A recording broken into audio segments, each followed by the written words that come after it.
Apa, beste bideo bat. Erroen kurtsoan gaude. Oraingoan zer tokatzen da? Faktoreak atera errotik. Hau nahiko zaila izaten da. Nik beti izaten dut gauza bi daudela oso zailak azaltzeko. Bat da, zatiketak bi zenbakirekin. Oso zaila da azaltzea eta ulertzea bebai. Eta bestea da, faktoreak ateratzea errotik. Ez dakit zer gertatzen den hemen, edo nik ez dakit ondo azaltzen, edo nik ez dakit ondo azaltzen, edo ez dakit zer gertatzen den. Saiatu naiz bideoa ondo egiten, zuek hobeto ulertzeko, da errezenetik zaiagora joango gara, venga. Hau izaten dugunean, ez da? Honek du bi eta bi, beraz, emaitza da, bi. Hirurekin berdin gertatzen da, ez da kuboa denean, erro kuboa, eta hau da kuboa, anulatu egiten da. Eta emaitza da, a. Beste adibide bat. Honek badauka lau, eta honek badauka bi, zenbat bider atera daiteke bi, ba? Bi biderrez, duan bi karratu. Badugu hau, zenbat bider atera daiteke a. Bi biderrez berdin, a ber bi. Eta kasu honetan a ber bost, ba, atera daiteke bi bidar, baina bat gelditzen da barruan. Ikusten duzu, ezta? Oso errez, ulertu duzu ondo?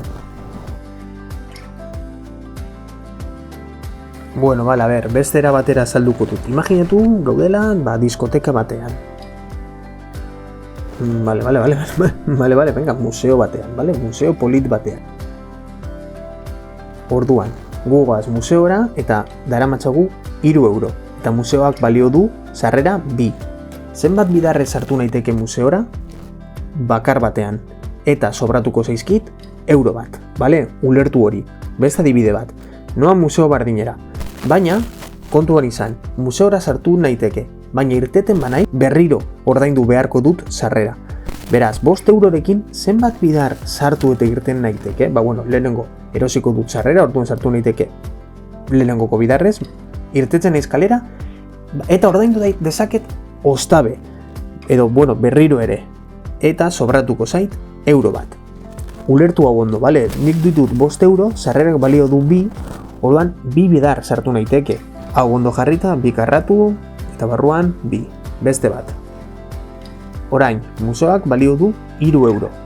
Eta nik ditut 8 euro. Zenbat bidar sartu naiteke? Bi bidar, ez da? 3 gehi 3, 6 euro. 6 euro baditut ordaintzeko. Eta sobratuko zaizkit 2 euro. Ezin nahi zurten, zago 2 euro ez dira 3. Beraz, ezin dut ordaindu. Adibide bat, venga, zailago bat. Oraingoan, 5 euro balio du, eta nik ditut 19. Zenbat bidar sartu naiteke? Edo, pentsatu bezera batera, zenbat lagun inbitatu ditzaket museo horretara? Kasu honetan, 3. Eta zenbat diru sobratuko zait? 4 euro. 5 gehi 5 da 15, hemen 15 euro. Ordaindu dugu, eta 19 genuenez, 4 sobratu zaizkigu. Espero dut hau ondo ulertu izana. Orain, beste 4 ariketa jarri ditut, nahiko harin joango naiz, hau ulertu baduzue, nik uste dut hau ere ondo harrapatuko duzuela. Gero, bideo amaieran jarri dut ariketa oso zail bat. Beraz, adi egon orain ikusiko dugunari. Venga, guazen. Zer gertatzen den hemen, bete zenbaki bat ditugu bi. Da ganera biek ordaindu dezakete. Honek du 4 euro eta kostaten da 3, eta honek du 3 eta kostaten da 3. Lehengo logika aplikatzen badugu, A urten daiteke baten, B bai, baina barruan bakarrik geldituko da A euro batekin. Bek dana ordaindu duelako. Beste bat. Gerota zailago, 4 balio du. Bik badu 8 euro, zenbat bidar sartu daiteke? Sartu daiteke 2 bidarrez. 3 9 euro ditu. Sartu daiteke bebai 2 bider, baina bat sobratuko da, ezta? Eta hemen jarriko dugu, lasai, gero. 5 du 15, zenbat bidarrez sartu daiteke? Pentsatu opur bat, 4 ordaintzen du. Gero beste 4, doa 12. Beste 4rekin 16, pasatu egiten da, orduan 3 bidarrez hau ere, baina sobratuko zaizkio 3. Ulertu hori ondo, Sobratuko zaizkio 3, 4 gehi 4 gehi 4, 12, 12tik 15era, 3. Pentsa dezakezue errazagoa dela, baina ez da errazagoa. Zer gertatzen hemen, 4 deskonposatu daiteke, 4 berbik ezin du ordaindu, 2 ezin du ordaindu, baina 4 deskonposatu daiteke. Nola? 4 da 2 berbi, baina hemen dago berbi bat, orduan da 2 berbi, berbi. 2 berreketak egin artean biderkatu, 2 bider 2, 4. Eta orain bai, orain lau euro ditu, hiru kostatzen da, orduan baten irten daiteke, sobratuko zaio euro bat. Kasu honetan, berdina, ez kezkatu hemen deskonposaketan erekin, adibide gehiago ikusiko ditugu. 12 deskonposatu daiteke? Bai, deskonposatu dezagun. Bi berbi, bider hiru. Baina, berbi, orduan, venga, berbi. Segretatzen da berretzaileekin. Haien artean biderkatzen direla. Bi bider bi eta bi bider bat. Jarri dezagun. Bi berlau, bider hiru, berbi. Orain zer, hiruk ordaindu dezake? Ez, baina bik, bai, orduan bi ateratzen da baten, baina euro bat gelditzen zaio eta hiru ezin du ordaindu. Bueno, badakit, igual, harinoa, ez da? Baina, azaldu behar nuena. Teorian azaldu dut bideo hasieran. Orain bakarrik nago ariketak egiten zuet. Egin dezakezuena da ariketa gelditu eta ikusi emaitza ondo eman badizue. Ez badizue ondo eman, entzun nik esaten dudana. Adi egon bebai, berretzaileekin, zenbaki baten berretzailearekin eta kontu horiekin, baina gauzak pizkanak eginda ondo lortuko duzue. Orain bai, datoz ariketa zailak, benetan zailak, azterketan penkatzeko pentsatuta daudela. Bueno, azterketak ez daude inoiz penkatzeko pentsatuta, bale? Baina, ya sabemos a lo que vamos. Orduan, egingo dugu ariketa eta ja. Zer egingo genuke hemen, pentsatu buruarekin. 6 simplifikatu daiteke eta 81 simplifikatu daiteke, ezta? Lehenengoko pausua beti simplifikatzea. Zortzi bider 6 mata 6, bi bider hiru, ezta? Berbi, bi bider hiru berbi. Bider hiru berlau. Bider be, ber 15. Hau bi biderkatzen du honen berretzailea eta honen berretzailea. Egin dezagun. Harinoa, bale? Baina, bakarrik egin dut hori, beste guztia bardin utzi dut. Bi berbi, hiru berbi. Hiru eta hiru, batu ditzaket. Batun. 6. Hau, honekin, beste guztia bardin dago.